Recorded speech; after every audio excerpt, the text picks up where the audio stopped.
Paper leak पर PM Modi ने जारी किया नया वीडियो मैसेज। बोले छात्रों के भविष्य से खिलवाड़। प्रधानमंत्री नरेंद्र मोदी शिक्षा सुधारों को लेकर गंभीर नजर आ रहे हैं। पहले एनटीए में प्रशासनिक बदलाव के साथ ही पूर्व शिक्षा मंत्री धर्मेंद्र प्रधान का इस्तीफा भी स्वीकार कर लिया है। अब यह जिम्मेदारी प्रहलाद जोशी को जिम्मेदारी सौंपी है। प्रधानमंत्री नरेंद्र मोदी शिक्षा सुधारों को लेकर गंभीर नजर आ रहे हैं। पहले एनटीए में प्रशासनिक बदलाव के साथ ही पूर्व शिक्षा मंत्री धर्मेंद्र प्रधान का इस्तीफा भी स्वीकार कर लिया है। अब यह जिम्मेदारी प्रहलाद जोशी को सौंपी है। पीएम मोदी ने इंस्टाग्राम पर अब तीसरा वीडियो शेयर किया है। इसमें उन्होंने घोषणा की है कि श्री नंदन नीलेकनी की अध्यक्षता में परीक्षा सुधारों पर एक हाई लेवल टास्क फोर्स का गठन किया गया है। पीएम नरेंद्र मोदी ने अपने वीडियो संदेश में कहा, फ्रेंड्स, विद्यार्थियों के भविष्य के लिए भारत सरकार अनेक कदम उठा रही है। जिन लोगों ने विद्यार्थियों के भविष्य के साथ खिलवाड़ किया है वो जेलों में सड़ रहे हैं। हम फास्ट ट्रैक कोर्ट बना चुके हैं। हम कल पार्लियामेंट के अंदर भी कठोर कानूनों के प्रावधान के साथ नए कानूनों को बनाने की दिशा में आगे बढ़ रहे हैं। लेकिन हमें भविष्य के लिए सोचना है। हमारी परीक्षा पद्धति विश्वसनीय हो, हमारी परीक्षा पद्धति ट्रांसपेरेंट हो, हमारी परीक्षा पद्धति में टेक्नोलॉजी का सबसे ज्यादा उपयोग। इन सारी बातों को ध्यान में रखते हुए विश्व प्रसिद्ध टेक्नोलॉजी एक्सपर्ट श्रीमान नंदन नीलेजी के नेतृत्व में एक हाई पावर टास्क फोर्स बनाने का निर्णय किया गया है, जो एग्जामिनेशन रिफॉर्म की तरफ फोकस करेगा और जल्द ही आने वाली परीक्षा प्रणाली को इसकी रिपोर्ट के आधार पर कर दिया जाएगा। कौन है नंदन नीलेकनी? आधार कार्ड परियोजना में निभाई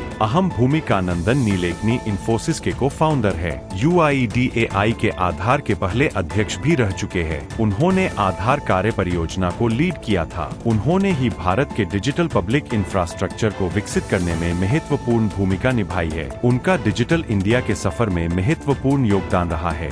27 जुलाई को सदन में शिक्षा सुधार से जुड़ा संशोधन बिल लाएगी सरकार। परीक्षा प्रणाली में सुधार को लेकर सोमवार को एक बिल भी ला रही है। केंद्रीय मंत्री डॉ. जितेंद्र सिंह 27 जुलाई 2026 को सार्वजनिक परीक्षा अनुचित साधनों के रोकथाम संशोधन विधेयक 2026 public examinations prevention of unfair means amendment bill 2026 पेश करेंगे। विधायी कार्यों के एजेंडे के तहत इस विधेयक को पेश किया जाएगा। इससे जुड़ा नोटिफिकेशन भी सरकार की तरफ से जारी किया गया है। इससे पहले लगभग एक महीने से ज्यादा चले छात्रों के आंदोलन के बाद सरकार ने 3 राउंड की बातचीत के बाद उनकी मांगों को मान लिया। साथ ही शिक्षा मंत्री रहे धर्मेंद्र प्रधान ने भी अपने पद से इस्तीफा दे दिया, जिसे सरकार ने स्वीकार कर लिया है। उनकी जगह अतिरिक्त प्रभार केंद्रीय मंत्री प्रहलाद पटेल को सौंपा है। सड़क से लेकर संसद तक नीट UG पेपर लीक के बाद भारी विरोध का सामना सरकार को करना पड़ा है।